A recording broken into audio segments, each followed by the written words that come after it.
সবার প্রতি আন্তরিক প্রীতি ভালোবাসা এবং শুভেচ্ছা জানাচ্ছি। দ্বিতীয় শ্রেণীর সোনামণিরা, তোমাদেরকে আমি পাঠ কিন্তু প্রতিদিন দিব না, হয়তো একদিন পর পরে দিব। তারপর যদি পরপর দিন দেই, তাই তোমরা একটু চেক করবা প্রতিদিন যে পাঠটা দিতেছি কিনা। আর তোমাদের প্রতি আবার একটা অনুরোধ যে সব পাঠ কিন্তু দেখো। অনেকে দেখা যায় একটা পার্ট বেশি দেখতেছো, আবার একটা পার্ট একটু কম দেখো, কিন্তু প্রতিটা পার্ট একটু দেখা যাও। কত সময় তো বেশি লাগে না, একটু দেখলে তোমাদের অভিজ্ঞতা বাড়বে। অভিভাবকদের প্রতি অনুরোধ, আপনার বাচ্চাদের সব পাঠে দেখেন, পারলেও একটু দেখেন, তার একটু অভিজ্ঞতা বাড়বো। আশা করি অঙ্ক আর ট্যালেন্ট দিতে পারবো ভবিষ্যতে। কারণ অঙ্ক কোনো কঠিন সাবজেক্ট না, বুঝতে পারলে একেবারে সহজ সাবজেক্ট। আর অঙ্ক ভালো ছাত্র হইতে পারলে আপনার বাচ্চারা ভবিষ্যৎ জন্য ইঞ্জিনিয়ার হইতে পারবে, মানে সায়েন্স পড়তে পারবে, তাহলে ইঞ্জিনিয়ার ডাক্তার হতে পারবে। আর অঙ্ক না পারলে কখনোই সায়েন্স পড়া যায় না। অঙ্কটাকে সহজ, অঙ্কটা বলা না করে একটু দেখান, প্রথম থেকে ভালো হইলে ভবিষ্যৎ জীবন উজ্জ্বল ভবিষ্যৎ। তা ঠিক আছে, আমরা সরাসরি অঙ্কে চলে যাই। এখন আমরা করতেছিলাম যে গতকাল আমরা বিজয় কিছু সংখ্যক আম বিক্রি করার জন্য বাজারে নিয়ে যাচ্ছিল, তার চাচা এটা অঙ্কটা করছিলাম। আশা করি তোমরা বুঝতে পারছো। এখন আমরা 3-এরটা করি, এটা 54 পাতার অঙ্ক, তাই না? তো 3 নম্বর অঙ্কটা আমরা করি। এটা কি আগে অঙ্কটা আমরা বুঝতে পারলে আমাদের কাছে অঙ্ক একেবারে সহজ। জলিল সাহেব বাজার থেকে 100টি লিচু ক্রয় করলেন। জলিল সাহেব একটা লোক, হ্যাঁ, সে 100টি লিচু ক্রয় করলেন। হ্যাঁ, সে অবশ্যই বয়স্ক লোক হবে। যাই হোক, জলিল সাহেব বাজারে থেকে 100টি লিচু ক্রয় করলেন। কয়টা কিনলো? 100টা। বাড়িতে এসে সে 25টার মেয়েকে দিয়ে দিল। হ্যাঁ, তার মেয়েরে 25টা দিছে, আর 23টা ছেলেকে দিলেন। হ্যাঁ, তার কাছে কয়টি লিচু থাকলো? এখন 100টা লিচু তো কিনে আনছে, তা 25টা যদি মেয়ের দিয়া থাকে, তা 25টা কমছে, আর 23টা ছেলে দিয়েছে, আরও 23টা কমে গেছে। এরপর তার কাছে কয়টা থাকবো? তাহলে এই দেখি তো আমরা মোট কয়টা কমলো। মেয়েকে দিল 25টা, মেয়েকে দিছে কয়টা, দেখি কয়টা কমলো, কয়টা দিয়া দিল। মেয়েকে দিল, কাটাকাটি গেলাম, ফিরা করি। মেয়েকে দিল, মেয়ে 29 তো একার, কয়েকার কি, মেয়েকে দিল কয়টা? 25টি লিচু না।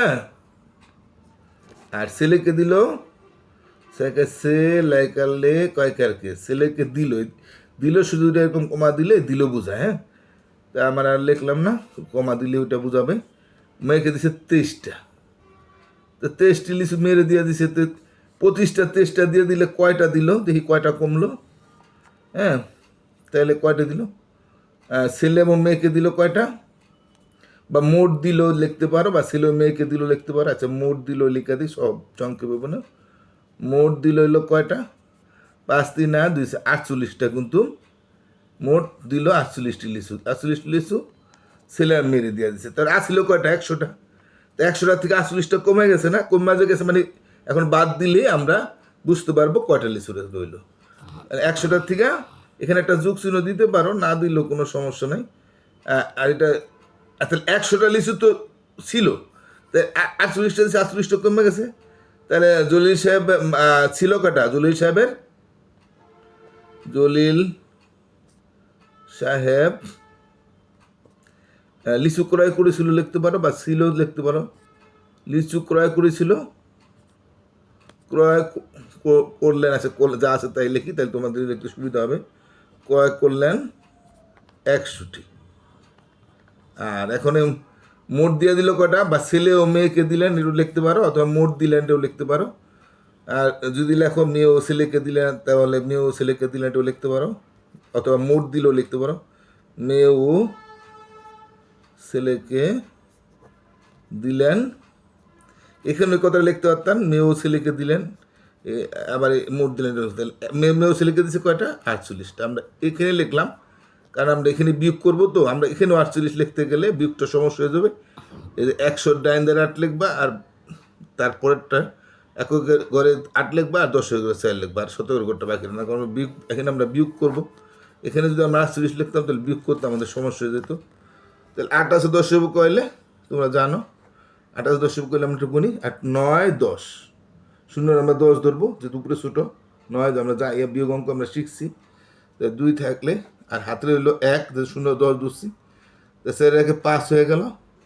আর তা এই শূন্যর আমরা 10 ধরবো, ছোটো তো, শূন্যর আমরা 10 ধরি। তা 5 আর 10 হবে কয়লি? 5, 6, 7, 8, 9, 10। এটা প্রচলিত পদ্ধতিতে করলাম। আর হাতে হইলো 1, এই যে একে একে মিলা গেলে শূন্য। বা দ্বারা আমাদের শূন্য দেওয়ার দরকার নাই, ঠিক আছে? এটা আমার না দিলেই চল, ভালো হয়। যে 3 সংখ্যার বিয়োগ আর বা দ্বারা শূন্য দরকার নেই, তাই বুঝতে পারছো তো? 8 থেকে 10 উপর 2 হইলে হাতে হইলে 1, সেটাকে 5, 5 আর 10 উপর 5 হইলে, অথবা এখান থেকে, হ্যাঁ, আর হাতে হইলে 1, 1 1 মিলে আসলো 52টি।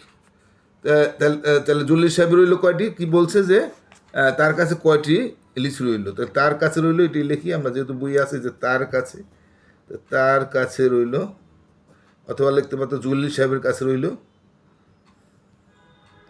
যেটা লেখো এতটি লিচু। হ্যাঁ, এখানে আমরা লিচু লিখতে পারি, 100 লিচু ক্রয় করছিল। হ্যাঁ, তা তার কাছে রইলো 52টি লিচু। উত্তর, এখন তার কাছে 52টি লিচু থাকলো। তো 52টি লিচু থাকলেও লিখতে পারো, হ্যাঁ, থাকলেও লিখতে পারো, না লিখলেও চলবো। না, এটা দুই একটু লেখার জন্য কোনো ব্যাপার না। আমরা আরেকটা অঙ্ক আছে, আমরা এই কোটা করি, আমরা বুঝতে পারছি আশা করি। তোমরা একবার না পারলে আরেকবার দেখলেই তোমরা সুন্দরভাবে বুঝতে পারবে। কোনো বাক্সে 25টি চকলেট ছিল। একটা বাক্সের মধ্যে 25টা চকলেট ছিল, হ্যাঁ। এর থেকে কয়েকটি চকলেট মৃত্যুকে দেওয়া হলো। এখন কয়টা চকলেট দিল সেটা বলে নাই, কয়েকটা চকলেট মৃত্যুকে দিয়ে দিলা। তা বাক্সে 17টি চকলেট থাকলো। এখন মৃত্যুরে দেওয়ার পর দেখতেছে যে বাক্সের মধ্যে 17টা চকলেট রয়েছে। তো কয়টি চকলেট মৃত্যুকে দিয়েছিল, এর গাণিতিক বাক্য কি হবে? হ্যাঁ, তা গাণিতিক বাক্য কি হবে? বিয়োগ করলে আমরা গাণিতিক বাক্যটা বিয়োগের চিহ্ন দিয়ে আমরা পাইয়া যেতে পারি, কারণ 25টার থেকে তো মৃত্যুকে তো দিছি, দিয়া দিছি মানে কমে গেছে, কমলে মানে বিয়োগ। আমরা জানি যে কমলেই বিয়োগ। তো 25টার থেকে কয়টা দিছি সেটা জানি না, কিন্তু তা 17টা যেহেতু রয়ে গেছে, তাহলে বাকিটা মৃত্যুকে দেওয়া হয়েছে না, বিয়োগ করলেই আমরা পেয়ে যাই। যেমন তোমার কাছে যদি 5টা চকলেট থাকে, তুমি তোমার ছোটো বাইরে কয়টা চকলেট দিলা, কিন্তু দিলা কয়টা দিলা সেটা জানা নাই। তাই তো তুমি দুইটা, দেখলা যে তোমার কাছে 3টা চকলেট আছে, তো নিশ্চয়ই তুমি 2টা চকলেট দিয়ে দিছো, তাহলে 5টার থেকে 2টা দিছো বলেই তো 3টা রয়েছে, তাই না? 2টা কমছে। আবার যদি তুমি 5টা চকলেট আছে, তুমি দেখলা যে তুমি তুমি এমনি না দেখে বা তোমার মায় দিয়ে দিল 5টা, তোমার ছোটো ভাইকে বা ছোটো বোনকে দিয়ে দিল, দেখলা যে তোমার কাছে একটা চকলেট আছে, তাহলে নিশ্চয়ই 4টা চকলেট দিয়ে দিছে, যে 5টার থেকে 4টা দিয়ে দিছে বলেই একটা রয়েছে। তাহলে এটা বিয়োগ করলে আমরা পাই, যেমন 5টার থেকে তোমার রয়েছে একটা, তাহলে 5-এর থেকে 1 বিয়োগ করলে 4টা দিয়ে দিছে। আর যদি 2টা থাকতো, তাহলে 2টা থাকে, তাহলে 5টার থেকে 2টা বিয়োগ করলে 3টা দিয়ে দিছে, তাই না? তাহলে এখানে আমরা পড়ি, চকলেট ছিল, বাক্সে চকলেট ছিল কয়টি? বাক্সে চকলেট একটু ভালো মতো বুঝাইতে গেলে একটুখানি সময় জায়গা। বাক্সে চকলেট ছিল 25টি। হ্যাঁ, মৃত্যুকে ওখানে বাক্সের চকলেট রইল, হ্যাঁ, এটা কমা দেওয়া দিলাম, রইল 17টি। তো বাকিটা মৃত্যুকে দিয়ে দিছে না, বিয়োগ করলে আমরা বুঝতে পারবো। সুতরাং মৃত্যুকে দিল, মৃত্যুকে দেওয়া হলো আছে, দেওয়া হলো লিখলাম। তো মৃত্যুকে দেওয়া হলো, মৃত্যুকে দিল, একটু লিখতে পারতাম। তো 27 15 8 হইলে, হাতে হইলে 1, হ্যাঁ, 27 15 8 হইলে কেমনে? 8 5 15 8 9 10 11 12 13 14 15, 8 হইলে, হাতে হইলে 1, 2 2 মিলে গেলে 0। এই 0টা দিলেও কোনো সমস্যা নাই, না দিলে, তাহলে 8টি মৃত্যুকে দেওয়া হইলো। উত্তর খালি 8টি লিখে দিলে হবে, বা 0 দিলেও হয়, না দিলেও কোনো সমস্যা নেই। এখানে তুমি 0টা দিতে পারো, না দিতে পারো। তা ঠিক আছে, আজকের মতো তোমরা আশা করি বুঝতে পারছো। তো সবাই মনে প্রতিদিন পাঠ দেখবা, আর সবাই ভালো থাকো। আর তোমরা আবার অভিভাবকদের অনুরোধ, আপনি স্কুলে গেলে একটু বললেন অন্যান্য অভিভাবকরা যেন আমার চ্যানেলটা দেখে। আপনার যদি বাচ্চা উপকৃত হয়ে থাকে, তাদের একটু চ্যানেল দেখতে বলবেন এবং সাবস্ক্রাইব করতে বলবেন। সবাই ভালো থাকেন, টাটা।